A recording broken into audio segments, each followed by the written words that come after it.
지난해 12월 3일 저녁 한 전 총리가 2장짜리 문건을 소지한 채 대접견실로 들어오는 모습이 담긴 CCTV 영상을 내란 특검 측이 제시하자 한덕수 전 국무총리는 대통령으로부터 비상계엄에 대한 얘기를 듣고 나서부터 이른바 멘붕 상태였다며 이 문건이 무엇인지 기억이 안 난다고 답했습니다.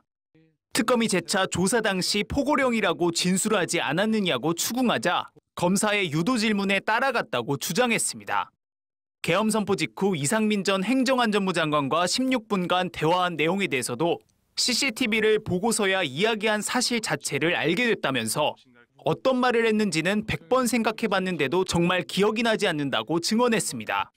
이렇게 불리한 정황에 대해서는 기억이 안 난다고 하더니 계엄을 만류했다는 입장에 대해서는 입을 열었습니다.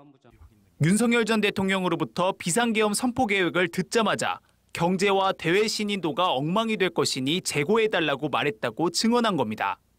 최상목 전 경제부총리가 한 전 총리에게 왜 반대 안 하셨습니까?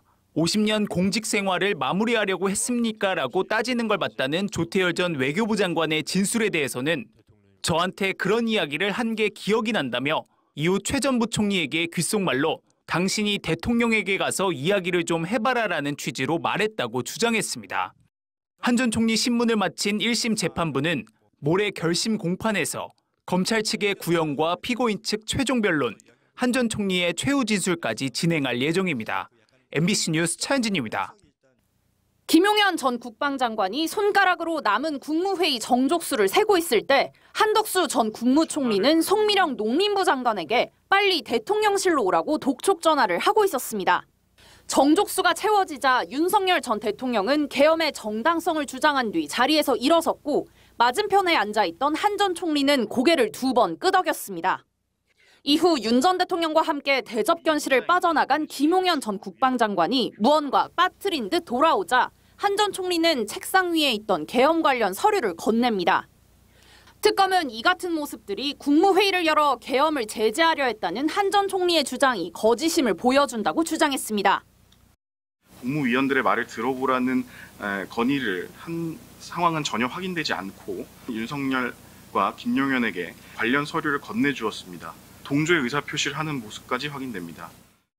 계엄 선포 이후 다른 국무위원들은 국무회의 서류 서명을 거부하며 자리를 떴지만 한 전 총리는 이상민 전 행안부 장관과 남아 16분가량 문건을 보며 논의를 이어갔습니다.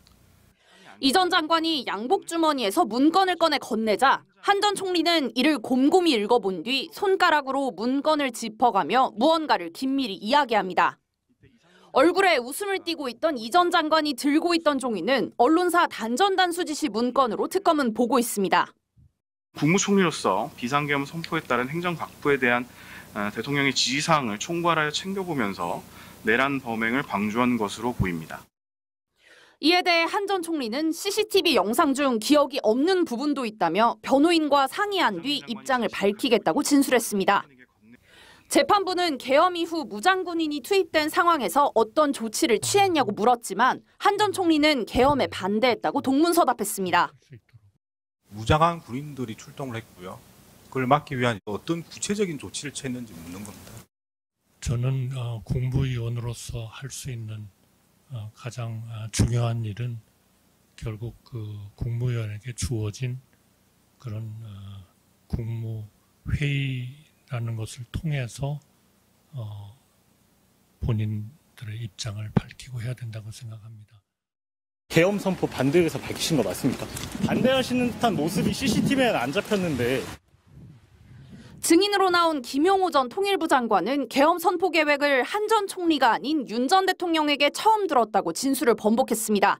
그러면서도 계엄 직전 국무회의에서 한 전 총리가 반대 의견을 낸 기억은 없다고 증언했습니다. MBC 뉴스 구승입니다. 남색 정장 차림에 서류 가방을 든 한덕수 전 국무총리가 피고인석에 앉은 모습이 공개됐습니다. 내란 특검이 기소한 내란 우두머리 방조와 위증 등 6개 혐의 첫 재판의 법정 촬영과 중계가 허가됐기 때문입니다.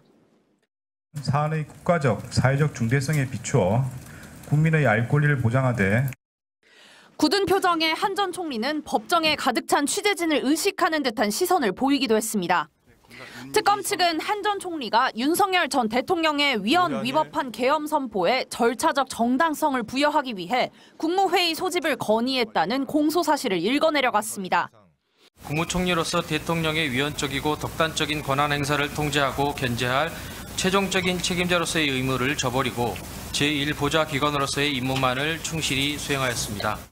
한 전 총리 측은 유죄를 전제로 한 검찰 주장에 불과하다며 계엄 당일 계엄과 관련된 문건을 보거나 받은 기억이 없다고 위증한 혐의를 제외한 모든 혐의를 부인했습니다.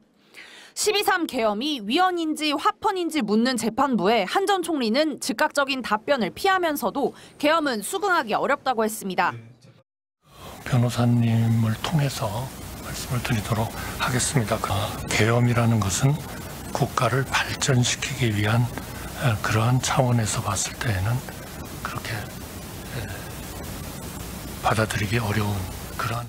결정적 단서가 된 대통령실 CCTV에 대한 증거 조사는 진행되지 않았는데 특검 측은 군사비밀인 해당 증거를 공개 재판에서 다룰 수 있도록 기밀 해제 절차를 진행하고 있다고 밝혔습니다.